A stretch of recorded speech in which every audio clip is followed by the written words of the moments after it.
대통령 소속 군 사망사고 진상규명위원회가 지난 2010년 4월 26일 발생한 천안함 폭침 원인과 관련해서 지난해 12월 14일 재조사에 착수하기로 결정했다고 알려져 있습니다. 이번 천안함 재조사의 발단이 천안함 좌초설 음모론을 끊임없이 제기한 당시 민주당이 추천한 신상철 전 천안함 사건 민군 합동조사단 조사위원회에 의해 결정됐다는 것에 경악을 금하지 않을 수가 없습니다. 아직도 천안함 재조사를 주장하는 사람들이 활개를 치고 있다는 것에 억장이 무너지는 사람이 비단 천안함 유족들만이 아닐 것입니다. 천안함 46용사가 하늘에서 통곡을 할 것입니다. 2010년 3월 26일 북한의 어뢰에 의한 폭침으로 천안함과 46용사가 비극을 맞았다는 것은 세상이 다 아는 진실입니다. 5개국 국제합동조사단은 2010년 5월 과학적, 전문적 조사를 통해 북한 책임이라는 점을 명확히 밝혔고, 당시 국방부는 폭침 주범이자 대남 무력 도발을 주도했던 인물로 북한 정찰 총국장 김영철을 지목했습니다. 그럼에도 이번 대통령 소속 국가기관의 재조사 결정을 보면서 참담함을 금할 수 없을 뿐만 아니라 누구를 위한 재조사이며 북한의 천안함 도발에 면죄부를 주고 싶은 것이 문재인 정부의 본심이 아닌지 의심스럽습니다.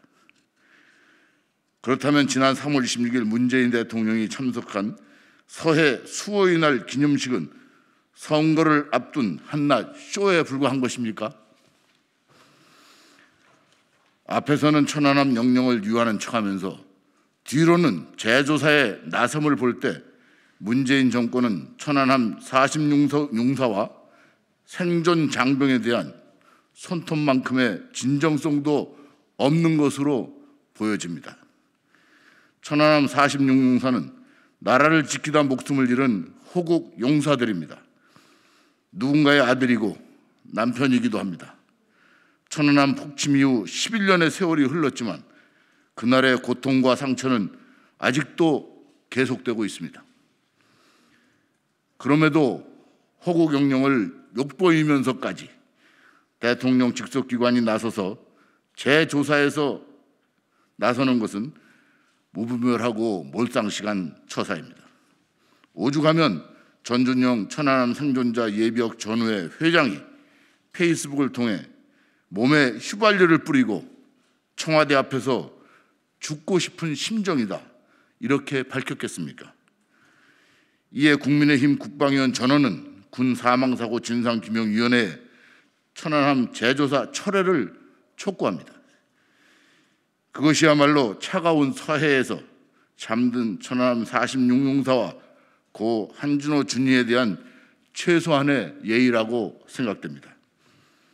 아울러 국민의힘 국방위원 전원은 천안함 생존 장병들에 대한 의료 및 취업 지원, 천안함 폭침과 관련하여 장병들에 대한 명예훼손 시 처벌할 수 있는 천안함 생존 장병 지원 등에 관한 특별법과 천안함 재조사 철회 결의안을 추진하는 데 적극 나서겠습니다. 국민의힘 국방위원 일동 감사합니다.